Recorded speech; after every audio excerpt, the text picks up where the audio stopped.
पाणी झालं आहे. एका मोठ्या झाडावर झोका बांधलेला आहे. त्या झोक्यावर मुली झोका खेळत होते. झोका नदी काठी बसला आहे.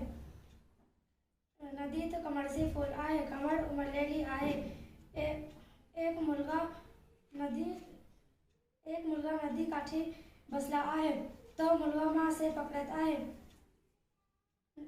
सर्व मुलं आनंदी आहे. धन्यवाद.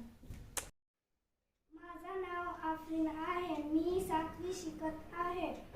हे बाग आहे. बागेत मुलं खेळत आहे. मुलगी दोरी खेळत आहे. मुलगा व्यायाम करत आहे. काही मुलं गोट्या खेळत आहे. बागेत हिरवगार गवत आहे. बागेत रंगीन फूल आहे. बागेचे वातावरण आरोग्यदायी आहे. सर्वांनी रोज बागेत जावे. बागेत पक्षी व प्राणी आहेत. धन्यवाद.